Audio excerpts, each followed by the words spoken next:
The door slipped from her hand and slammed shut behind her. Not one head turned.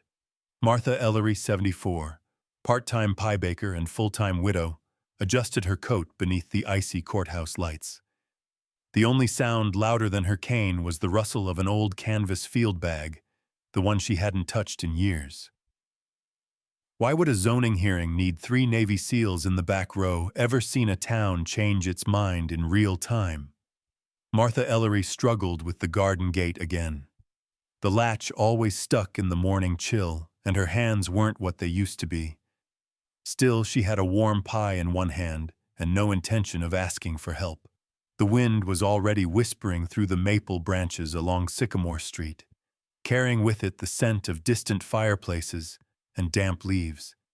Martha's coat, buttoned up to her neck, flapped softly as she pressed her shoulder against the gate one final time. It groaned open. She shuffled forward, careful on the frost-glossed walkway, balancing the pie and the small satisfaction of not calling out to anyone. People on Sycamore Street rarely looked up anymore. Once upon a time, children had called her Mrs. E, and neighbors would wave her over for lemonade or leftover casserole. Now they offered stiff nods from afar, cordial enough, but empty. The morning jogger passed in a blur of spandex and earbuds. The mail carrier gave her a practiced smile without stopping. Mr. Brighton's house was just 2 doors down. His porch, like hers, sagged slightly at one end. He was sitting there in a jacket that had outlived fashion, and likely a few presidents' eyes closed, chin tilted toward the sun. Martha stepped carefully up the 2 front steps. "Morning, Glenn," she said, holding out the pie with both hands, now that she had steadied herself. He opened one eye. "Apple, I don't know how to bake anything else," she replied, and he chuckled gently. They exchanged a few words, mostly about the frost, the pie crust, and how quiet the street had been since Halloween. She never lingered long, just enough to pass the pie and maybe catch a glimpse of something human in someone's eyes. Returning to her own yard, Martha noted the leaves she hadn't swept, the little clay pots waiting to be scrubbed, the faded flag that had gone untouched since the last 4th of July. Her cane tapped lightly against the concrete, rhythmic as breath. She paused when she reached her front steps. A yellow slip was folded neatly into the doorframe. Not flapping or crumpled, but tucked deliberate. She removed it and unfolded the paper with care. "Violation," it began. There were bulleted items: improper storage, unlicensed gardening activity, potential health hazard from compost runoff. The typeface was clean and impersonal. She heard the familiar sound of stiff-soled shoes and turned. Across the street, Nancy Cook was locking her sedan, clipboard in hand, cardigan-pressed hair still damp from a flat iron. "I left the notice for you, Ms. Ellery," Nancy called out. Her tone was light, almost pleasant. "It's just procedural things we all have to keep an eye on." "You understand?" "I do," Martha said, folding the slip once more. "Thank you." Nancy hesitated. "You've been growing things again. Herbs, I suppose, parsley. A bit of rosemary. Nothing medicinal. Well, the board will want clarification." Martha nodded, eyes calm behind her glasses. "Of course." Nancy gave a small wave and disappeared inside, already tapping on her phone. Martha turned the knob and entered her house. It was warm in the way old homes are warm, layers of wool, cinnamon, and something slightly metallic from the baseboards. The radio played faintly from the kitchen, some old song with a piano that drifted through decades. She poured herself a mug of black coffee from the percolator, no cream, no sugar, and sat by the window with the slip on the table beside her. She opened the newspaper, but skipped the obituaries. A few glances at the headlines, a few quiet hums in response to nothing in particular. The envelope was plain, cream-colored, slightly creased. It had arrived 3 days ago, but she'd left it unopened by the windowsill next to the basil. Now with hands steadier than she expected, she slid her finger along the seal. Notice to appear, it read. Small Claims Court. Date 1 week from today. The Complainant Homeowners Association of Sycamore Street. Subject: continued non-compliance with community maintenance ordinances. She let the letter sit on her lap and stared out the window. There were children's bikes stacked against a garage 2 doors down. A plastic pumpkin sagged in someone's flower bed. The leaf blowers had gone silent. She could hear only the clicking of the heating pipes and the soft weight of the past pressing in through the windows. She stood and walked slowly to her bedroom. Her cane tapped gently across the wooden floor. The trunk sat at the foot of her bed, jaunt and dusted with time. She opened it without a sound. Inside lay a canvas medical field bag, edges fraying but still intact. A faded patch barely holding its stitches lay beside it, caduceus crossed with an eagle's wing. Underneath that, a black and white photograph of a man in uniform. His smile was quiet, lopsided. She touched the patch gently and whispered, "It's been a long time, Henry. Let's see if I still remember how to stand straight."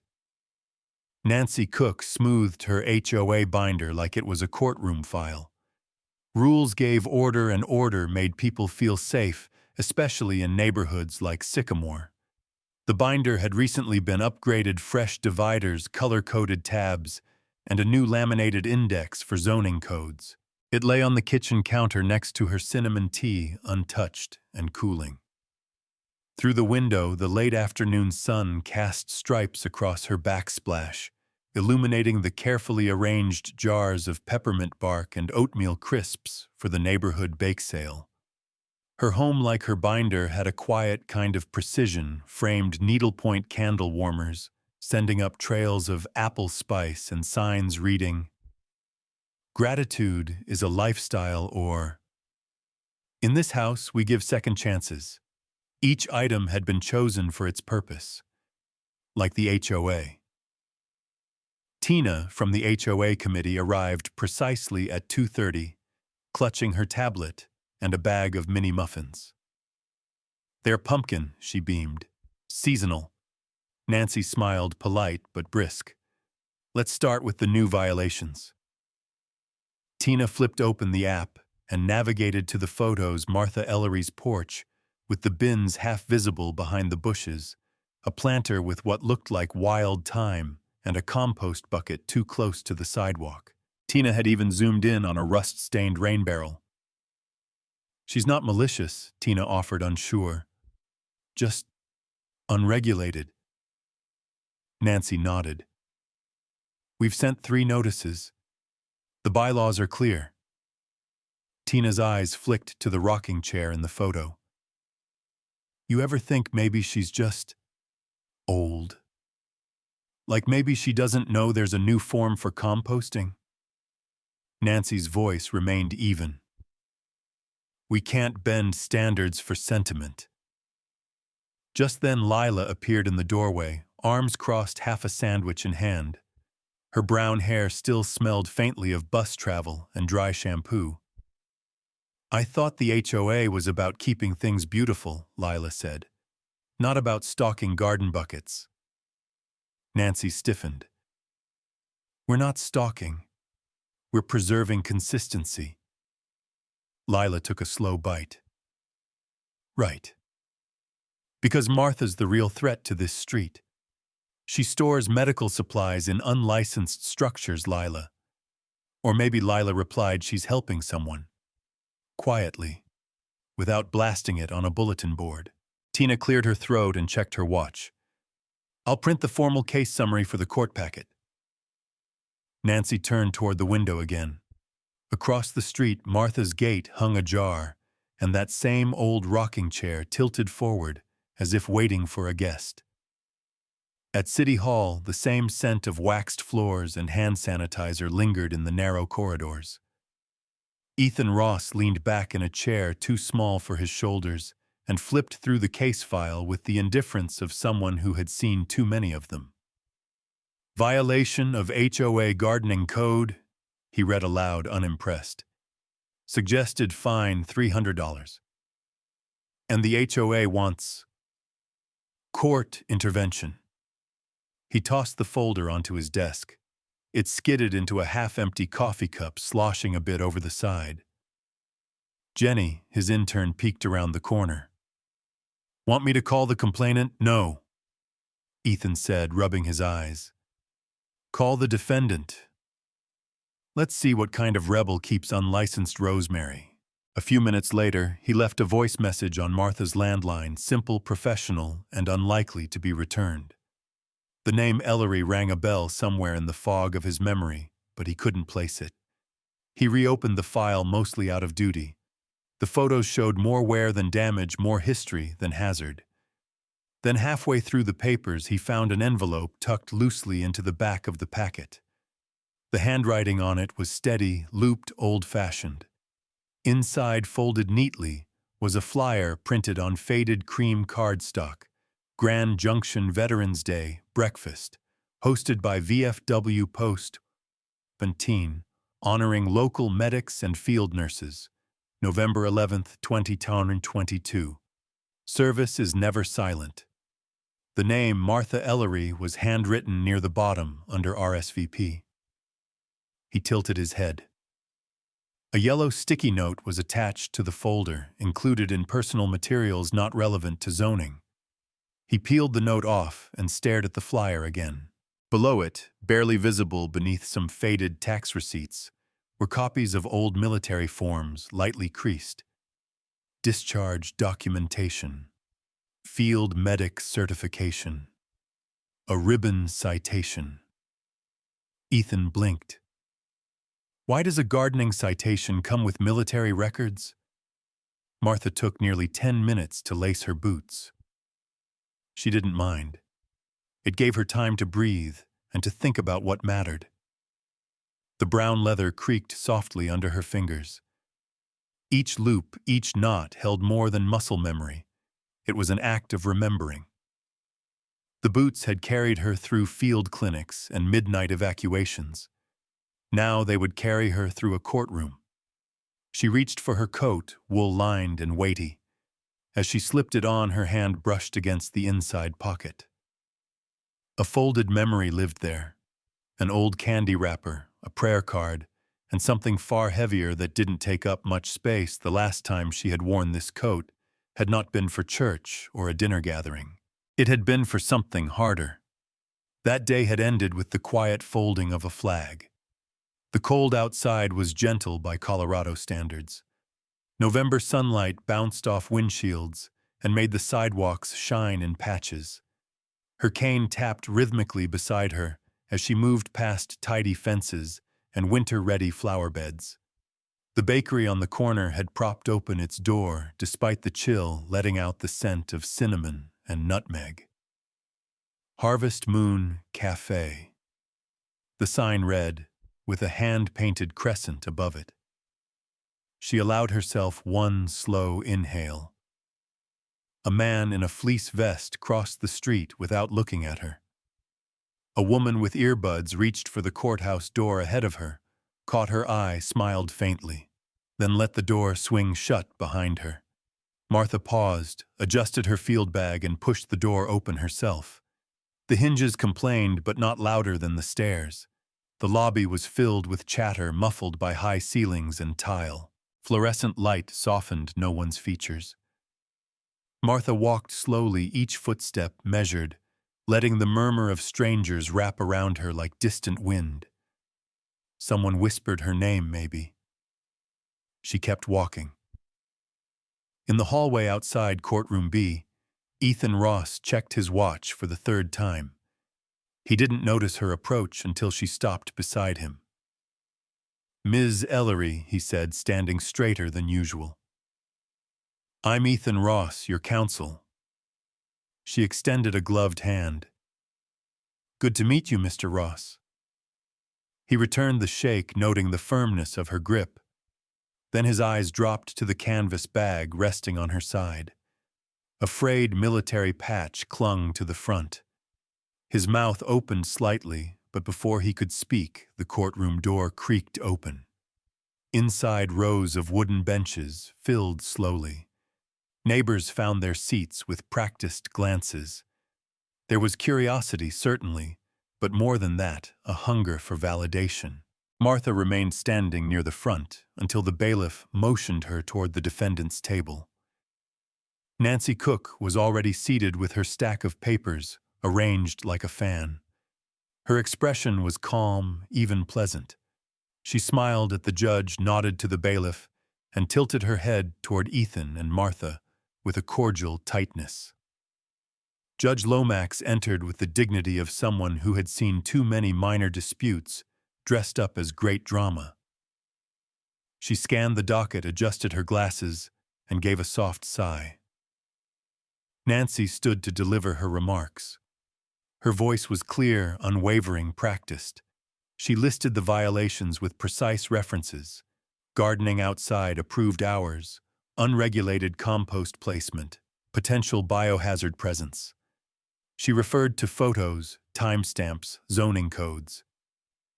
Tina sat in the gallery nodding along. Martha didn't interrupt.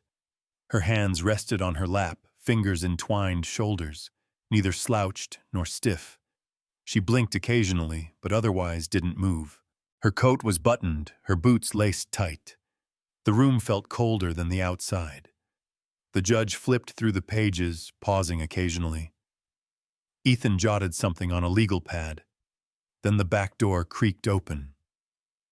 A man entered, tall, shaved head, wearing a dark blazer with no tie. He removed his cap and sat in the back row. Moments later, another followed, lighter hair, clean boots, the kind of posture that didn't need correction. He sat beside the first. Then a third walked in slower, broader at the shoulders. No one announced them. No one asked them to stand. They sat, hats in hand, backs straight, eyes forward. The courtroom shifted. It was subtle, less noise, fewer fidgeting papers, a quiet, unspoken question hanging in the air. Even Judge Lomax paused a moment longer than she needed, glancing toward the back, before looking down again. Ethan leaned over to Martha and asked quietly, "Friends of yours?" She smiled slightly without looking back. "Not exactly. But we've been through some things." The moment the second seal entered, even the judge's pen paused mid-air. The courtroom held its breath, though no one acknowledged it outright. The man moved without urgency, placing his cap flat on his knee as he joined the other in the back row. He didn't glance around. He simply sat back, straight eyes forward. His presence wasn't loud, but it carried weight. Nancy Cook's voice faltered only for a moment as she read from her notes, and as per subsection 4C of the Grand Junction Residential Ordinance, any visible compost containers within 10 feet of the property edge are in direct. She blinked, shuffled the papers, continued in direct violation of aesthetic compliance. Guidelines specifically outlined in our... She trailed off again. The third man had just entered. His boots were heavier, his gait slower but firm. He removed his hat and settled beside the others, a triangle, now a quiet formation. The judge shifted slightly, her gaze flickering upward from the codebook. Her pen remained still in her right hand. A moment passed, then another. Wood creaked under shifting weight as neighbors leaned forward or glanced sideways, trying to make sense of the sudden change in atmosphere. Nancy cleared her throat and went on. She presented a series of photos, close-ups of stacked containers, a trowel with soil still clinging to the blade, a sheet of gardening notes Martha had posted discreetly behind her shed. These, she said, raising a laminated copy of the HOA regulations, may seem minor, but when taken together, they indicate a pattern of disregard for shared community values. The judge finally picked up her pen again, but didn't write. Ethan sat still, hands folded on the table. He didn't interrupt. He didn't have to. Something had shifted. From the back row, a low voice broke the stillness. Ms. Ellery once kept 3 of us alive in terrain no one else would enter. I owe my life to her. That should be part of the record. Every head turned, including the judges. Petty Officer Cruz didn't stand at attention, nor did he look around for approval. He simply stated the words with the clarity of memory and the finality of fact. Ethan turned to Martha. She hadn't moved. Her eyes remained steady on the bench in front of her, her hands resting in her lap. She didn't blink more than usual. Only the faintest tightening of her jaw gave anything away. Judge Lomax leaned forward slightly. "Sir, would you please clarify for the court?" Cruz nodded once. There was no file. She wasn't officially there. But we were. He sat back, clasped his cap again, and didn't speak further. The other 2 SEALs rose slowly in unison. Neither said a word. One placed a hand briefly over his heart. Then both nodded once to the judge, perhaps, or to Martha, and sat. Nancy's fingers twitched on the edges of her paper stack. For the first time, she looked unsure of where to place her hands. Her eyes darted toward the back, then back to her notes. She did not speak again. The judge placed her pen down deliberately. "Martha Ellery," she said, voice quieter than before. "Would you like to make a statement at this time?" Martha looked up, her voice even. "No, thank you." Your Honor, for a long moment nothing moved. The room held its own silence, more complete than any order of quiet the judge could have called for. It was not the silence of confusion, but of recognition. Outside, the wind picks up. Leaves swirl against the courthouse glass. The hearing is no longer about zoning codes, and everyone knows it. Nancy Cook stared at her binder, suddenly unsure what any of it meant. The courthouse hallway had emptied into a soft hush. Somewhere beyond the double doors, muted footsteps echoed. But Nancy stood still, the thick binder pressed to her chest, like a fragile heirloom instead of the arsenal it had felt like that morning. The air outside carried a different quality cooler, not just from temperature, but from the shift that had crept into the room and now followed her. She stepped out slowly, blinked at the pale afternoon sun filtering through the courthouse trees. Across the courtyard, Martha sat on a wooden bench near the flagpole, hands wrapped around a green thermos. She wore the same coat, the same steady expression.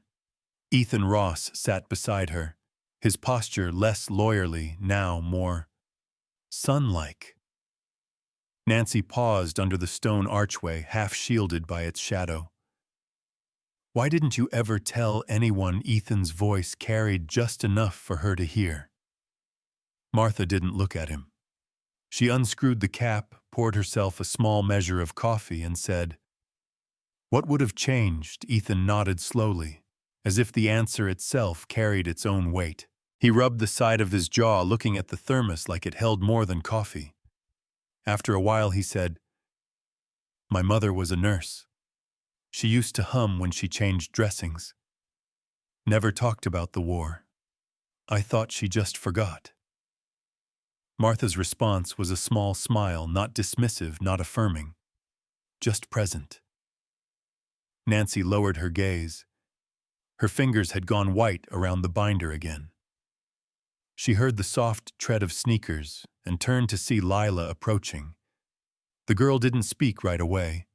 She simply stood beside her mother, took in the quiet bench scene, the veterans' tent being packed up nearby, the trio of SEALs still keeping their respectful distance at the far end of the lawn. Then she said, barely above a whisper, "Sometimes what we think is messy is just history we haven't understood." Nancy glanced at her daughter. Lila's eyes weren't accusing, only thoughtful, searching. Looking back across the yard, Nancy saw it. The mismatched planters, the chairs with different cushions, even the rusted trowel tucked near the porch rail. And for the first time, they didn't look like violations. They looked like attempts, like someone trying to tend a piece of earth the way she once tended people. Inside, a bell chimed faintly. Judge Lomax returned to the bench without fanfare. Her robe looked heavier in the changing light. The court reassembled slowly. She did not read from notes. Instead, she looked around the room at Martha, at Nancy, even at the back row where the seals still sat like sentinels. "I will defer judgment until November 11th, she said. "Veterans Day. It seems appropriate. I want to consider more than compliance." Then she stood, gathered her robe with both hands, and stepped through the door behind her bench. As the room emptied once more, Ethan helped Martha rise. She thanked him, as always, with a small nod. Nancy trailed behind steps, unhurried. Near the parking lot, one of the seals paused. He turned to Nancy, his voice low and without edge. "She's more than you think. Most of us are." And then he walked off, leaving no space for rebuttal. Nancy stood alone by the bulletin board just outside the building's front doors. A soft breeze caught the corners of pinned notices. One flyer in particular fluttered, the ink slightly faded, but readable: Veterans Appreciation Breakfast, November 11th. She reached up, took it down carefully, folded it once, then again, and placed it into her purse. Martha wore the same boots, the same coat. The only difference was how people looked at her. The courthouse lawn was quieter than expected. A canvas tent had been set up early that morning, fluttering softly with red, white, and blue streamers. Folding chairs lined the walkway in neat rows, and the smell of black coffee mingled with the faint sweetness of cinnamon from the diner nearby. She didn't hurry. The cane tapped gently against the path, marking each step. Ethan walked a pace behind her, hands tucked into his coat pockets, tie slightly loosened. His eyes didn't scan the crowd. This time they stayed with her. Judge Lomax stood under the oak tree that shaded the courthouse steps. When Martha approached, the judge offered a nod, her voice steady. "I've reviewed everything," she said. "Community isn't about bins or bylaws. It's about quiet acts of courage." Case dismissed. No gavel, no dramatic closing.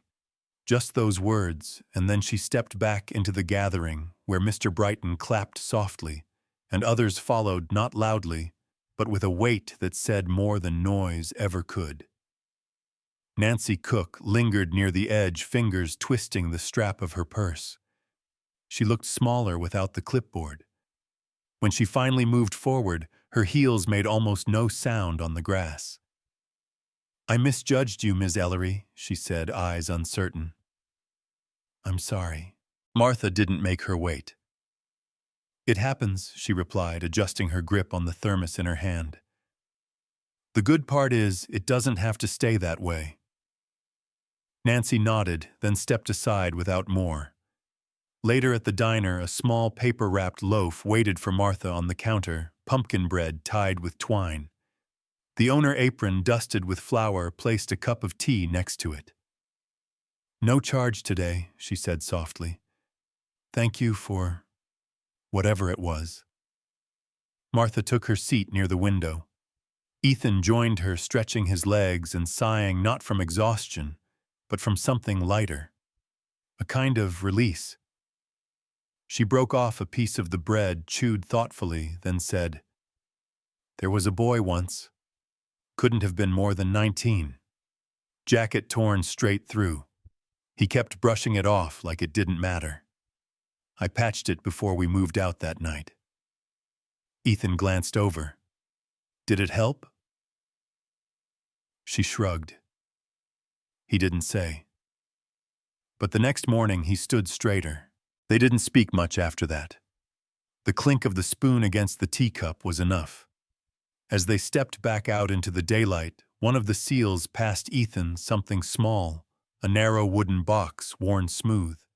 Inside, a carefully folded American flag and a note in tight script, "With quiet gratitude."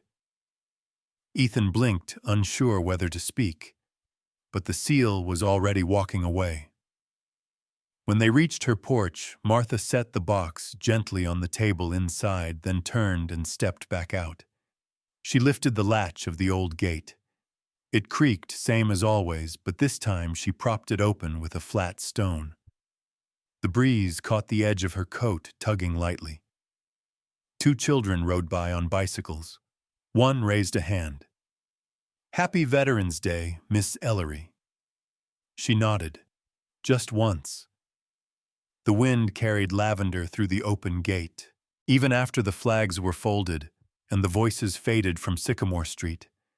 Something unspoken remained, like the scent of lavender drifting through an open gate. What began as a quiet dispute ended in a quiet recognition that dignity doesn't always arrive in uniform, and service doesn't always wear a name tag. Sometimes the ones we overlook have carried more than we'll ever know because kindness rarely asks to be seen. So the next time someone walks a little slower or smiles without reason, maybe offer patience before judgment. Like a porch light left on in the fog, small acts of grace tend to find their way home.